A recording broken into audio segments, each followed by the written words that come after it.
এই রাজ্যের মাননীয় মুখ্যমন্ত্রী, তাকেও আমরা আন্তরিকভাবে আমাদের অনুষ্ঠিত হতে চলছে। আমরা খুবই আপ্লুত এবং আনন্দিত। ये दिया गया बलिदान कभी भुलाया नहीं जा सकता। साथियों, आज कहीं कुआं और बावड़ियों को फिर से जीवन दिया जा रहा है। बंद पड़े बोर আমরা সবাই বসে থাকি যে মাননীয় প্রধানমন্ত্রীজি এই মাসের যে শেষ রবিবার উনি কবে আসবেন।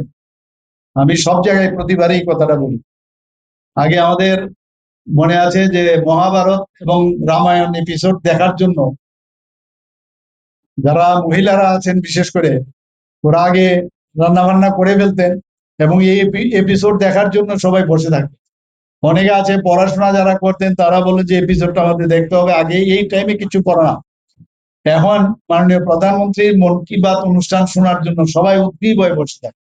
এটা কোনো পার্টির প্রোগ্রাম না, সমস্ত জায়গায় সব মানুষ এখন। আমার প্রথম শুরুতে যখন মন কি বাত অনুষ্ঠান শুরু হয়েছিল তখন বিরোধী দলের অনেক নেতৃবৃন্দরা, ওদের কাজই হচ্ছে যে কোনো ভালো জিনিস যখন কোনো পজিটিভ কোনো চিন্তা ভাবনা হয় তাকে বিদ্রুপ করা। কিন্তু আজকের দিনে আমরা কি দেখতে পাচ্ছি যে মানুষ সেটাকে অ্যাকসেপ্ট করেছে। উপস্থিত হয়েছেন আমাদের আশাকর্মী দেবীরা, উপস্থিত হয়েছেন এলাকায়